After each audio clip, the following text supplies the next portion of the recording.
और श्री अग्रदेवाचार्य जी की आज्ञा से श्री नाभा अली कहते हैं सखी को, अग्रदास नाभा अली, ये सब राम सीता की श्री भक्त नामावली में ये लाइन है ना। तो जो नाभा जी हैं वे अग्रदेवाचार्य जी के शिष्य हैं।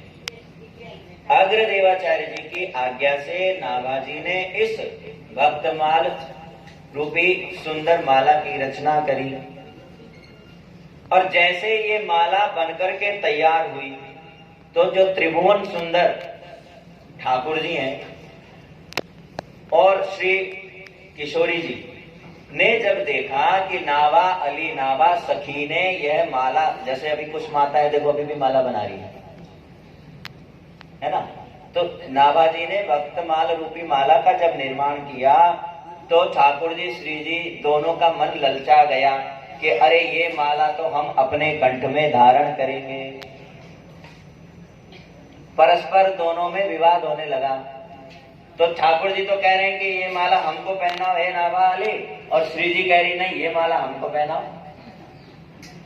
तो जो चतुर सखी है उसने क्या किया, धारी उर पिए प्यारी की हूं करत न न्यारी, दोनों जुगल सरकार के कंठ में माला पहना दी।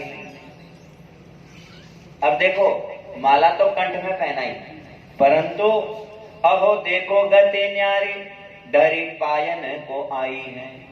माला कंठ में पहनाते हैं, जैसे हमें पहनाई तो यहीं तक है, लेकिन ये जो भक्तमाल रूपी माला श्री जी ठाकुर जी के कंठ में जैसे ही बदराई तो वो कहां तक चली गई, चरणों में चली गई।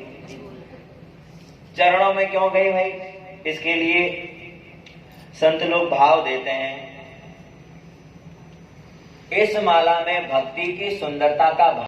रामत का मतलब होता है कि महात्मा लोग अपने ठाकुर जी को डोले में बिठा करके और यात्रा पे निकल जाते थे, और पूरे यात्रा करते हुए मार्ग में जो भक्त, जो भावुक जो है, जो श्रद्धा भेंट चढ़ाता, उसको संत लोग इकट्ठा करते, आश्रम पे ला करके गुरु जी को समर्पित कर देते थे। पहले ऐसी व्यवस्था होती थी, और जो आता उसे साल भर उत्सव महोत्सव भंडारा करके खर्च कर देते, कोई रखता नहीं था अपने पास। अब तो अलग व्यवस्था है, अब तो सब साधकों के सबके अकाउंट है, सरकार भी खुलवा रही है, माताओं के भी है ना अकाउंट। तो पहले ऐसी व्यवस्था नहीं थी, साधु महात्मा शिष्यगण अपने गुरुदेव के चरणों में जो कुछ प्राप्त होता था उसको समर्पित कर देते थे। तो श्री प्रियादास जी के ही एक मित्र थे गोवर्धन नाथ दास जी, ये रामत के लिए निकले। इन्हें जाना था सांभर, राजस्थान में पड़ता है, जहां नमक बनता ना, वहां जाना था इन्हें। तो मार्ग में पड़ा जयपुर। तो जयपुर में वहां के भक्तों ने श्री गोवर्धन दास जी को रोक लिया और कहा कि अजी आप यहाँ पधारे हो तो हमारे ये गोविंद देव जी को भक्तमाल की कथा सुनाइए। जयपुर में है ना गोविंद देव जी, है ना? क्यों? गोविंद देव जी तो वृंदावन में थे, जयपुर में क्या कर रहे हैं?